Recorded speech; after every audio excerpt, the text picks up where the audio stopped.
নাটকীয়ভাবে ঘুরে গেছে যুদ্ধের সমীকরণ। বিজয়ের দ্বারপ্রান্তে ইরান। ইরানের পাল্টা হামলায় দিশেহারা যুক্তরাষ্ট্র ও ইসরায়েল। চাপে পড়ে পিছু হটতে বাধ্য হচ্ছেন ট্রাম্প ও নেতানিয়াহুর। ইরানের সঙ্গে যুক্তরাষ্ট্র ও ইসরায়েলের সংঘাত এখন চতুর্থ সপ্তাহে গড়িয়েছে। সময় যত এগোচ্ছে ততই বাড়ছে যুদ্ধের তীব্রতা। পাল্টা হামলার মাত্রা বাড়িয়েছে ইরান, আর তাতে চাপে পড়েছে তেল আবিব ও ওয়াশিংটন। এই সংঘাত এখন আর শুধু সামরিক পরিসরে সীমাবদ্ধ নেই, বরং রূপ নিয়েছে ভয়াবহ অর্থনৈতিক যুদ্ধে, যার প্রভাবে অস্থির হয়ে উঠেছে বৈশ্বিক জ্বালানি বাজার। যুক্তরাষ্ট্র ও ইসরায়েলের বিরুদ্ধে একাধিক ফ্রন্টে লড়ছে ইরান।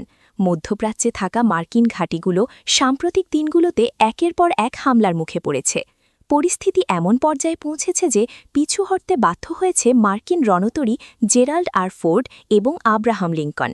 এছাড়া F-35 যুদ্ধবিমানসহ ১৬টিরও বেশি বিমান হারিয়েছে যুক্তরাষ্ট্র। ধারণা করা হচ্ছে কয়েকদিনের এই সংঘাতে যুক্তরাষ্ট্র ও ইসরায়েলের সম্মিলিত ক্ষতির পরিমাণ প্রায় $১০০ বিলিয়ন ছুঁয়েছে।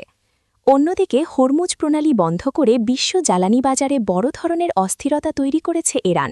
সব মিলিয়ে সামরিক ও অর্থনৈতিক দুই দিক থেকেই চাপে পড়েছে তেল আবিব ও ওয়াশিংটন। যুদ্ধের এই পর্যায়ে এসে পিছু হটার ইঙ্গিত দিয়েছে যুক্তরাষ্ট্র। ইরানের সঙ্গে গত ২ দিনে ইতিবাচক আলোচনা হয়েছে বলে দাবি করছেন মার্কিন প্রেসিডেন্ট ডোনাল্ড ট্রাম্প। তিনি জানিয়েছেন, ইরানের বিদ্যুৎ কেন্দ্র লক্ষ্য করে পরিকল্পিত হামলা ৫ দিনের জন্য স্থগিত রাখা হবে। এর আগে গত শনিবার ট্রাম্প হুঁশিয়ারি দিয়েছিলেন, ৪৮ ঘণ্টার মধ্যে হরমুজ প্রণালী খুলে না দিলে ইরানের বিদ্যুৎ অবকাঠামোতে হামলা চালানো হবে। জবাবে ইরানও পাল্টা হুমকি দেয়। তারা জানায়, মধ্যপ্রাচ্যের উপসাগরীয় অঞ্চলে মার্কিন ঘাঁটিতে বিদ্যুৎ সরবরাহকারী স্থাপনাগুলোকে লক্ষ্যবস্তু করা হবে। তবে ৪৮ ঘণ্টার সেই আল্টিমেটাম শেষ হতে না হতেই নিজের অবস্থান থেকে সরে আসেন ট্রাম্প।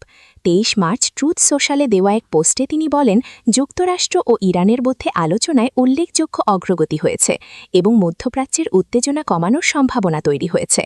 এমনকি প্রতিরক্ষা মন্ত্রণালয়কে নির্দেশ দিয়েছেন, আগামী ৫ দিন ইরানের কোনো বিদ্যুৎ কেন্দ্র বা জ্বালানি স্থাপনায় হামলা না চালাতে। অন্যদিকে যুক্তরাষ্ট্রের এই দাবিকে সরাসরি নাকচ করেছে ইরান। দেশটির পররাষ্ট্রমন্ত্রী আব্বাস আরাকচি বলেছেন, ট্রাম্প মূলত সময়ক্ষেপণ এবং জ্বালানির দাম নিয়ন্ত্রণে রাখার কৌশল হিসেবে এমন বক্তব্য দিচ্ছেন। তার দাবি, সময় এলে যুক্তরাষ্ট্র আবারও সামরিক পরিকল্পনা বাস্তবায়নের পথেই হাঁটবে। ট্রাম্পের এই ঘোষণার পর ইরানি গণমাধ্যমগুলো বলছে, তাদের পাল্টা হামলার হুমকির মুখেই যুক্তরাষ্ট্র পিছু হটতে বাধ্য হয়েছে।